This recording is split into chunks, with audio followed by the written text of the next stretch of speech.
Get to the United Nations, where the Prime Minister of Israel is taking to the microphones. Let's listen to Benjamin Netanyahu.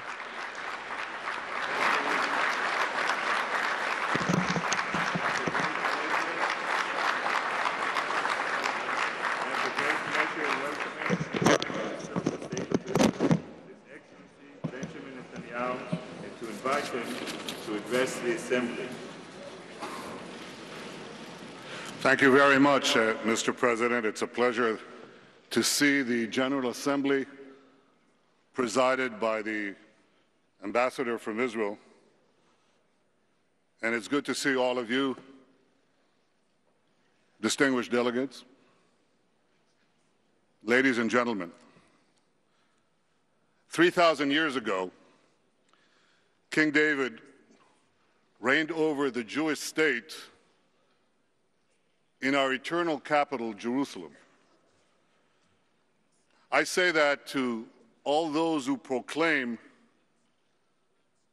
that the Jewish state has no roots in our region and that it will soon disappear. Throughout our history, the Jewish people have overcome all the tyrants who have sought our destruction. It's their ideologies that have been discarded by history.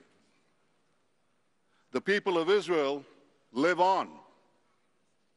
We say in Hebrew, Am Yisrael Chai, and the Jewish state will live forever.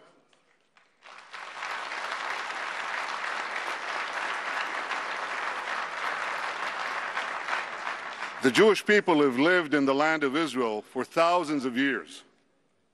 Even after most of our people were exiled from it, Jews continued to live in the land of Israel throughout the ages. And the masses of our people never gave up the dream of returning to our ancient homeland. Defying the laws of history, we did just that. We ingathered the exiles, restored our independence, and rebuilt our national life. The Jewish people have come home. We will never be uprooted again.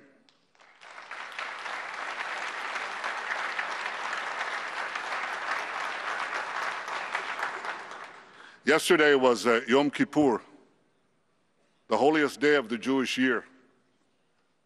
Every year for over 3 millennia, we have come together on this day of reflection and atonement. We take stock of our past. We pray for our future. We remember the sorrows of our persecution. We remember the great travails of our dispersion. We mourned the extermination of a third of our people, 6 million, in the Holocaust. But at the end of Yom Kippur, we celebrate. We celebrate the rebirth of Israel. We celebrate the heroism of our young men and women who've defended our people with the indomitable courage of Joshua, David, and the Maccabees of old. We celebrate the marvel of the flourishing modern Jewish state. You see, in Israel, we walk the same paths tread by our patriarchs, Abraham, Isaac, and Jacob. But we blaze new trails in science, technology, medicine, agriculture. In Israel, the past and the future find common ground. Well, unfortunately, that's not the case in many other countries. For today, a great battle is being waged between the modern and the medieval. The forces of modernity seek a bright future in which the rights of all are protected. in which an ever-expanding digital library is available in the palm of every child, in which every life is sacred. The forces of medievalism seek a world in which women and minorities are subjugated, in which knowledge is suppressed, and in which not life, but death is glorified. These forces clash around the globe, but nowhere more starkly than in the Middle East. Israel stands proudly with the forces of modernity. We protect the rights of all our citizens, men and women, Jews and Arabs, Muslims and Christians, all are equal before the law.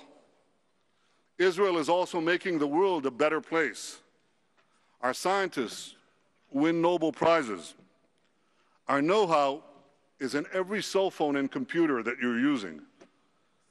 We prevent hunger by irrigating arid lands in Africa and Asia. Recently, I was deeply moved when I visited Technion, one of our technological institutes in Haifa, and I saw a man paralyzed from the waist down climb up a flight of stairs fairly easily with the aid of an Israeli invention. And Israel's exceptional creativity is matched by our people's remarkable compassion. When disaster strikes anywhere in the world, in Haiti, Japan, India, Turkey, Indonesia, and elsewhere, Israeli doctors are among the first on the scene performing life-saving surgeries. In the past year, I lost both my father and my father-in-law. In the same hospital wards where they were treated, Israeli doctors were treating Palestinian Arabs. In fact, every year, thousands of Arabs from the Palestinian territories and Arabs from throughout the Middle East come to Israel to be treated in Israeli hospitals by Israeli doctors. I know you're not going to hear that from speeches around this podium, but that's the truth. It's important that you're aware of this truth. And it's because Israel cherishes life that Israel cherishes peace and seeks peace. We seek to preserve our historic ties and our historic peace treaties with Egypt and Jordan. We seek to forge a durable peace with the Palestinians. President Abbas just spoke here. I say to him and I say to you, we won't solve our conflict with libelous speeches at the UN. That's not the way to solve it. We won't solve our conflict with unilateral declarations of statehood. We have to sit together, negotiate together, and reach a mutual compromise in which a demilitarized Palestinian state recognizes the one and only Jewish state.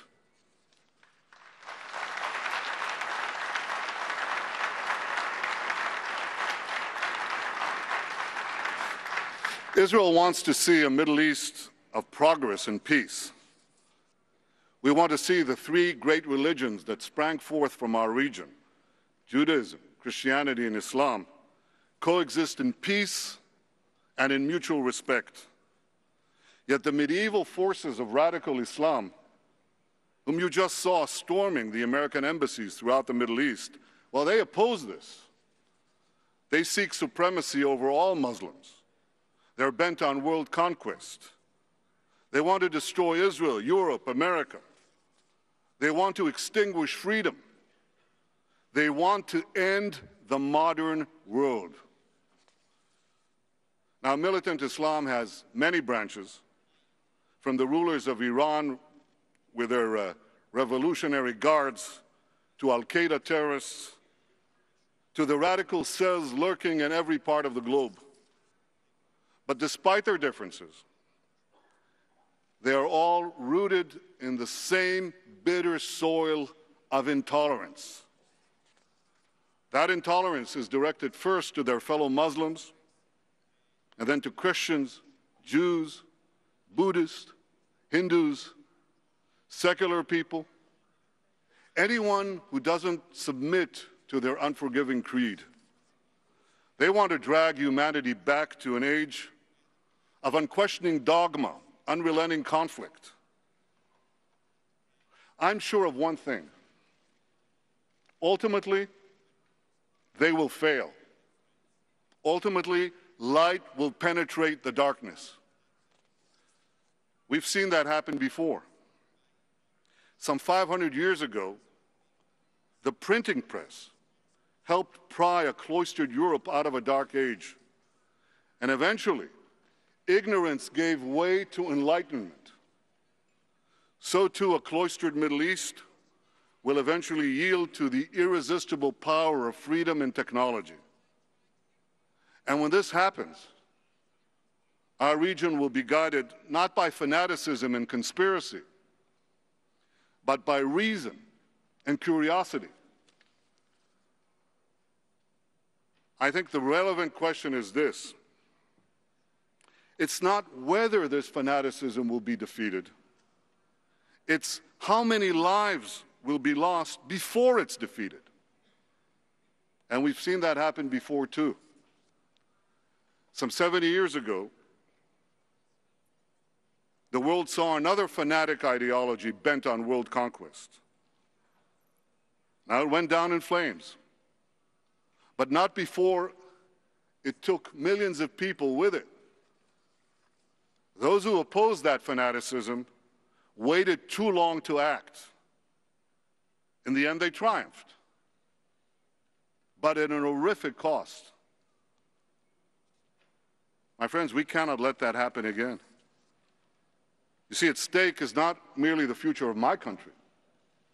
At stake is the future of the world. And nothing could imperil our common future more than the arming of Iran with nuclear weapons. To understand what the world would be like with a nuclear-armed Iran, just imagine the world with a nuclear-armed Al-Qaeda. Now, it makes little difference whether these lethal weapons are in the hands of the world's most dangerous terrorist regime or the world's most dangerous terrorist organization. They're both fired by the same hatred. They're both driven by the same lust for violence. Just look at what the Iranian regime has done up till now without nuclear weapons. In 2009, they brutally put down the protests, mass protests for democracy in their own country. Today, their henchmen are participating in the slaughter of tens of thousands of Syrian civilians, including thousands of children, directly participating in this murder. They abetted the killing of American soldiers in Iraq and continue to do so in Afghanistan. And before that, Iranian proxies killed hundreds of American troops in Beirut and in Saudi Arabia. They've turned Lebanon and Gaza into terrorist strongholds, embedding nearly 100,000 missiles and rockets in civilian areas.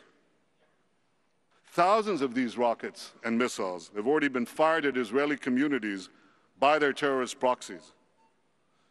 In the last year, they've spread their international terror networks to 24 countries across 5 continents, from India and Thailand to Kenya and Bulgaria. They've even plotted to blow up a restaurant a few blocks from the White House in order to kill a diplomat. And of course, Iran's rulers repeatedly deny the Holocaust and call for Israel's destruction almost on a daily basis, as they did again this week from the United Nations. So I ask you, given this record of Iranian aggression without nuclear weapons, just imagine Iranian aggression with nuclear weapons. Imagine their long-range missiles tipped with nuclear warheads. their terror networks armed with atomic bombs. Who among you would feel safe in the Middle East? Who'd be safe in Europe? Who'd be safe in America? Who'd be safe anywhere? Now, there are those who believe that a nuclear-armed Iran can be deterred like the Soviet Union. That's a very dangerous assumption. Militant jihadists are not secular Muslims. Militant jihadists behave very differently from secular Marxists. There were no Soviet suicide bombers, yet Iran produces hordes of them. Deterrence worked with the Soviets because every time the Soviets faced a choice between their ideology and their survival, they chose their survival. But deterrence may not work with the Iranians once they get nuclear weapons. There's a great scholar of the Middle East, Professor Bernard Lewis, who put it best. He said that for the Ayatollahs of Iran, mutually assured destruction is not a deterrent. It's an inducement. Iran's apocalyptic leaders believe that a medieval holy man will reappear in the wake of a devastating holy war, thereby ensuring that their brand of radical Islam will rule the earth. Now, that's not just what they believe. That's what is actually guiding their policies and their actions. Just listen to Ayatollah Rafsanjani, who said, I quote, "The use of even one nuclear bomb inside Israel will destroy everything. However, it would only harm the Islamic world." Rafsanjani said, "It is not irrational to contemplate such an eventuality." Not irrational. And that's coming from one of the so-called moderates of Iran. Shockingly, some people have begun to peddle the absurd notion that a nuclear-armed Iran would actually stabilize the Middle East. Yeah, right. That's like saying a nuclear-armed Al-Qaeda would usher in an era of universal peace. Ladies and gentlemen, I've been speaking about the need to prevent Iran from developing nuclear weapons for over 15 years. I spoke about it in my first term in office as Prime Minister, and then I spoke about it when I left office. I spoke about it when it was fashionable, and I spoke about it when it wasn't fashionable. I speak about it now because the hour is getting late, very late. I speak about it now because the Iranian nuclear calendar doesn't take time out for anyone or for anything. I speak about it now because when it comes to the survival of my country, it's not only my right to speak, it's my duty to speak.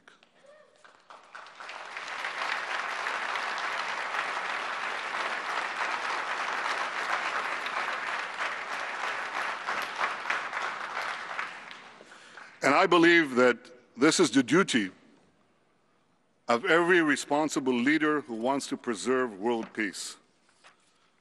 For nearly a decade, the international community has tried to stop the Iranian nuclear program with diplomacy. Well, that hasn't worked. Iran uses diplomatic negotiations as a means to buy time to advance its nuclear program. For over 7 years, the international community has tried sanctions with Iran. Under the leadership of President Obama, the international community has passed some of the strongest sanctions to date. I want to thank the governments represented here that have joined in this effort. It's had an effect.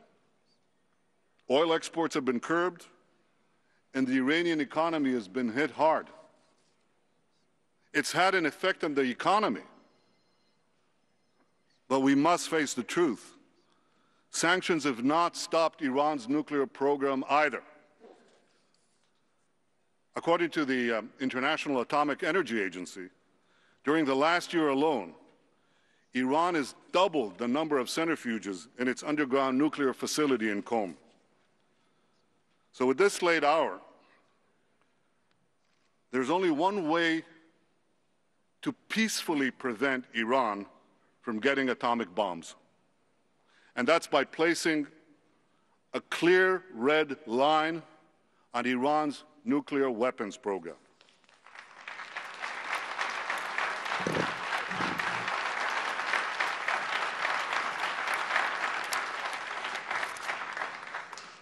Red lines don't lead to war. Red lines prevent war. Just look at NATO's charter. It made clear that an attack on one member country would be considered an attack on all. And NATO's red line helped keep the peace in Europe for nearly half a century. President Kennedy set a red line during the Cuban Missile Crisis. That red line also prevented war and helped preserve the peace for decades. In fact, it's the failure to place red lines that's often invited aggression. If the Western powers had drawn clear red lines during the 1930s, I believe they would have stopped Nazi aggression and World War II might have been avoided. In 1990, if Saddam Hussein had been clearly told that his conquest of Kuwait would cross a red line, the first Gulf War might have been avoided. Clear red lines have also worked with Iran. Earlier this year, Iran threatened to close the Straits of Hormuz. The United States drew a clear red line, and Iran backed off. Now, red lines could be drawn in different parts of Iran's nuclear weapons program. But to be credible, a red line must be drawn first and foremost in one vital part of their program, on Iran's efforts to enrich uranium. Now, let me explain why. Basically, any bomb consists of explosive material and a mechanism to ignite it. The simplest example is gunpowder in a fuse. That is, you light the fuse and you set off the gunpowder. In the case of Iran's plans to build a nuclear weapon, the gunpowder is enriched uranium. The fuse is a nuclear detonator. For Iran, amassing enough enriched uranium is far more difficult than producing the nuclear fuse. For a country like Iran, it takes many, many years to enrich uranium for a bomb. That requires thousands of centrifuges spinning in tandem in big, very big industrial plants. Those Iranian plants are visible, and they're still vulnerable. In contrast, Iran could produce the nuclear detonator, the fuse, in a lot less time, maybe under a year, maybe only a few months. The detonator can be made in a small workshop the size of a classroom. It may be very difficult to find and target that workshop, especially in Iran. That's a country that's bigger than France, Germany, Italy, and Britain combined. The same is true for the small facility in which they could assemble a warhead or a nuclear device that could be placed in a container ship. Chances are you won't find that facility either. So in fact, the only way that you can credibly prevent Iran from developing a nuclear weapon is to prevent Iran from amassing enough enriched uranium for a bomb. So how much enriched uranium do you need for a bomb? And how close is Iran to getting it? Well, let me show you. Brought a diagram for you. Here's a diagram. This is a bomb. This is a fuse. In the case of Iran's nuclear plans to build a bomb, this bomb has to be filled with enough enriched uranium. And Iran has to go through 3 stages. The first stage, they have to enrich enough low-enriched uranium. The second stage, they have to enrich enough medium-enriched uranium. And the third stage and final stage, they have to enrich enough high-enriched uranium for the first bomb. Where's Iran? Iran's completed the first stage. Took them many years, but they completed it, and they're 70% of the way there. Now they're well into the second stage. And by next spring, at most, by next summer, at current enrichment rates, they will have finished the medium enrichment and move on to the final stage. From there, it's only a few months, possibly a few weeks, before they get enough enriched uranium for the first bomb. Ladies and gentlemen, what I've told you now is not based on secret information. It's not based on military intelligence. It's based on the public reports of the International Atomic Energy Agency. Anybody could read them. They're online. So if these are the facts, and they are, where should a red line be drawn? A red line should be drawn right here.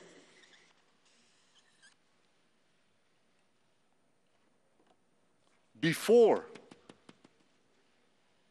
Iran completes the second stage of nuclear enrichment necessary to make a bomb, before Iran gets to a point where it's a few months away or a few weeks away from amassing enough enriched uranium to make a nuclear weapon.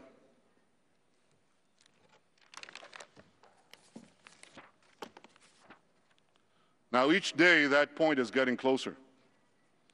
And that's why I speak today with such a sense of urgency. And that's why everyone should have a sense of urgency. Now, there are some who claim that even if Iran completes the enrichment process, even if it crosses that red line that I just drew, our intelligence agencies will know when and where Iran will make the fuse, assemble the bomb, and prepare the warhead. Look, no one appreciates our intelligence agencies more than the Prime Minister of Israel. All these leading intelligence agencies are superb, including ours. They've foiled many attacks. They've saved many lives. But they are not foolproof. For over 2 years, our intelligence agencies didn't know that Iran was building a huge nuclear enrichment plant under a mountain. Do we want to risk the security of the world on the assumption that we would find in time a small workshop in a country half the size of Europe? Ladies and gentlemen, the relevant question is not when Iran will get the bomb. The relevant question is, at what stage can we no longer stop Iran from getting the bomb? The red line must be drawn on Iran's nuclear enrichment program, because these enrichment facilities are the only nuclear installations that we can definitely see and credibly target. And I believe that faced with a clear red line, Iran will back down. And this will give more time for sanctions and diplomacy to convince Iran to dismantle its nuclear weapons program altogether. 2 days ago, from this podium, President Obama reiterated that the threat of a nuclear-armed Iran cannot be contained. I very much appreciate the President's position, as does everyone in my country. We share the goal of stopping Iran's nuclear weapons program. This goal unites the people of Israel. It unites Americans, Democrats and Republicans alike, and it is shared by important leaders throughout the world. What I have said today will help ensure that this common goal is achieved. Israel is in discussions with the United States over this issue, and I am confident that we can chart a path forward together. Ladies and gentlemen, the clash between modernity and medievalism did not be a clash between progress and tradition. The traditions of the Jewish people go back thousands of years. They're the source of our collective values, the foundations of our national strength. At the same time, the Jewish people have always looked towards the future. Throughout history, we've been at the forefront of efforts to expand liberty, promote equality, and advance human rights. We champion these principles not despite of our traditions, but because of them. We heed the words of the Jewish prophets Isaiah, Amos, and Jeremiah to treat all with dignity and compassion, to pursue justice and cherish life, and to pray and strive for peace. These are the timeless values of my people, and these are the Jewish people's greatest gift to mankind. Let us commit ourselves today to defend these values so that we can defend our freedoms and protect our common civilization. Thank you.